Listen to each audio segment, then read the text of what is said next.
What I'm saying is, do not let the devil sell you the ending to your story, right?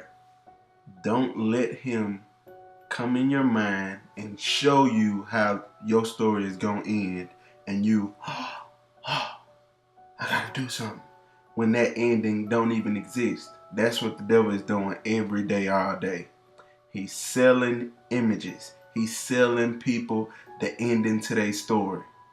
And for people that's not strong, they take his ending, they believe it, and it affect their life.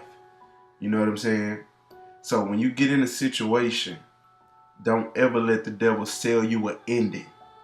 Create an ending in your mind of how that situation is going to end up. Because if you believe that and you accept that, that's what it's going to be. So, learn how to wait and be patient. Patient is a virtue. Learn how to wait and sit it out and wait and see what the ending is going to be instead of always getting anxious, jumping the gun, and say, no, you anxious, so he paints you a picture. Here's how this is going to end, and you believe it. Okay, I woke up this morning with an idea in my head. You feel what I'm saying? Bro, I was just like contemplating on fear, like like being scared of something. You know what I'm saying? And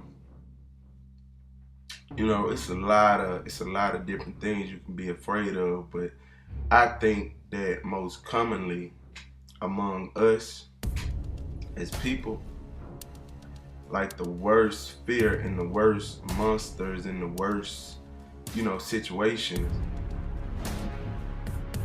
never really existed in our life. Like it's just something we thought up, like as soon as you get an idea or something you want to do or something you want to try to accomplish,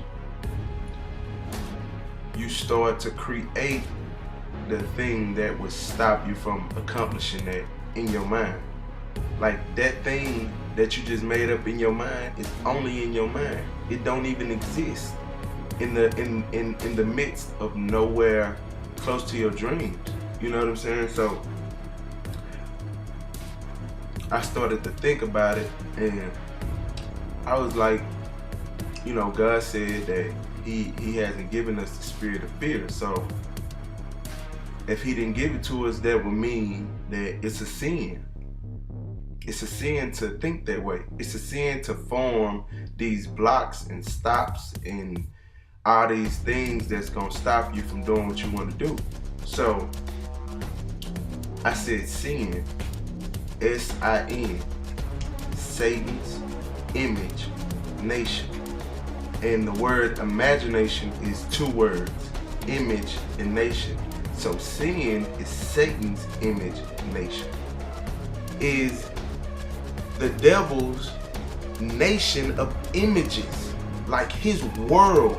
And his world is only images. It's the only way he exists. That he survives, that's the only way he can mean anything is through an image.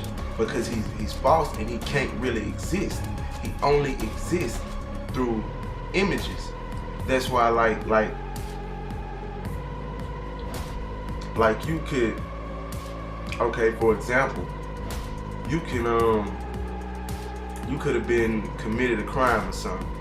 And you thinking in your head like, man, I'm finna go to jail because my homeboy finna snitch on me. So you kill your homeboy, because you thought he was finna snitch or whatever. Like the little situation happened with the dude with the receiver from New England, where he thought that he knew his homeboy knew he had shot somebody. So in turn, he thinking that his homeboy gonna snitch. He killed his homeboy. Now he in jail. But you gotta realize he was seeing himself in jail already. Like Satan painted that image for him already. He wasn't in jail. He was a professional football player. He was playing football, living a life. Okay, he had messed up.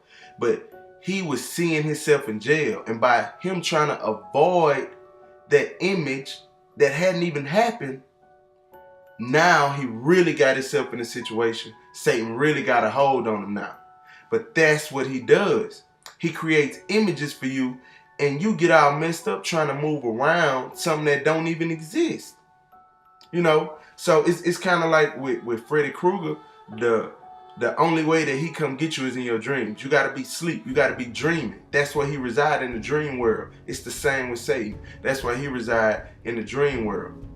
And even in Proverbs, it says that the slothful man says, there's a lion in the streets and I'll be devoured. You know? So that man and I already said, like, I can't go out, I can't do nothing because it's a lion out there that's gonna eat me up. In our terms today, I don't have no money. I can't go nowhere. I can't be nothing. I don't have no talent. I ain't pretty enough. I ain't, you know, like, they'll never accept me in Hollywood. I could never be one of those people, or I couldn't be a model, or, you know what I'm saying? Because of whatever. So your line might be the fact that you think you ugly, or the fact that you think that you on drugs too bad, or the fact you think, you know, whatever. That might be your line. You know what I'm saying? And, you know, you see people committing suicide, or trying to commit suicide, or you see people commit murders, or, you know, them type of crimes, and it's because they're buying images from the devil. Like, the devil's job is to sell images all day long. And what I mean by that, he gives you an ending to your story. You got something going on. He jumped the gun, go ahead of you and say, hey, this is how this is gonna end up. Look at this. That's the thought in your mind, you thinking of how something's gonna end. So you automatically accept that, oh, this is gonna happen. So, you know, you start reacting to it. You just respected something that wasn't real. It just threw you off course. That's what people doing every day of their life. The devil tells somebody, oh, your life over. You know, this is over. This is the worst thing that could have ever happened to you. They kill themselves because he sold them that ending and they believed it. You know what I'm saying?